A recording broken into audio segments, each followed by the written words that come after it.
അത് ആണല്ലോ ഇപ്പോഴത്തെ ഒരു എങ്ങനെ കാര്യങ്ങൾ വളച്ചൊടിക്കാമെന്നതിൻ്റെ ഏറ്റവും വലിയ ദൃഷ്ടാന്തമാണല്ലോ.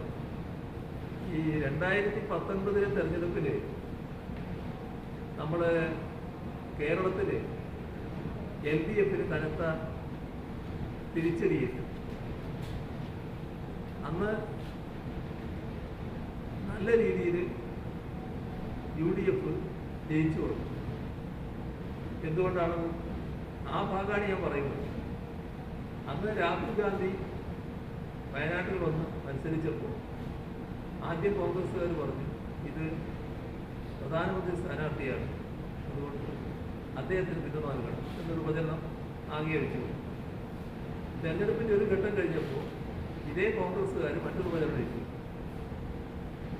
ഇന്ത്യയിൽ ആർക്കും ഭൂരിപക്ഷം കിട്ടാനിടയിൽ, കേവലം ഭൂരിപക്ഷം കിട്ടാനിടയിൽ.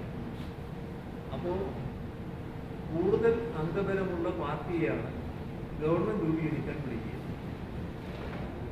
കോൺഗ്രസ്സിന് അംഗബലം കൂടുതലില്ലെങ്കിൽ രാഹുൽ ഗാന്ധിയെ ഗവൺമെൻറ് രൂപീകരിക്കാൻ ക്ഷണിക്കില്ല. കേരളത്തിൽ ഇത്തവണ രാഹുൽ ഗാന്ധിക്ക് അവസരം നൽകുന്നതിന് വേണ്ടി എല്ലായിടവും UDF സ്ഥാനാർത്ഥികളെ വിജയിക്കുന്നു. ഇതാണ് കോൺഗ്രസ് അഴിച്ചുവിട്ട പ്രചരണം. ഞാൻ ഉപയോഗിച്ച വാക്കിന് ഇതാണ്, നമ്മൾ മലയാളികൾ ശുദ്ധാത്മാക്കൾ. അത് ശരിയാണല്ലോ എന്ന് കരുതി. LDF പ്രത്യേക വിരോധമൊന്നുമില്ല. പക്ഷേ LDF കോൺഗ്രസും എല്ലാം UDF എല്ലാം BJPക്ക് എതിരാണ്.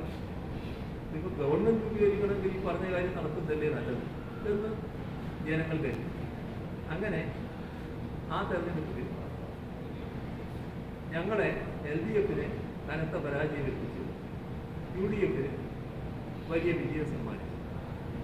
ആ സമ്മാനിച്ച വിജയത്തിൻ്റെ ഭാഗമായി 5 വർഷത്തെ അനുഭവം എന്താണ്?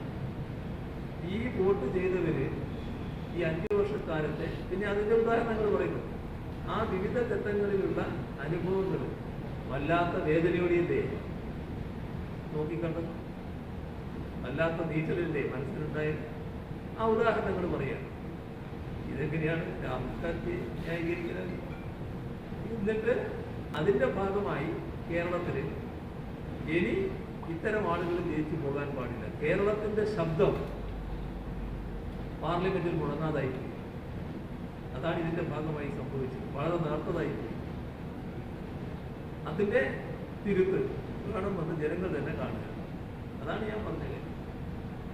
അതിനെ എങ്ങനെ ഭംഗിയായി വളച്ചൊടിക്കാമെന്നുള്ളതാണ് ഇതിൻ്റെ ഭാഗമായി വന്നിട്ടുള്ളത്.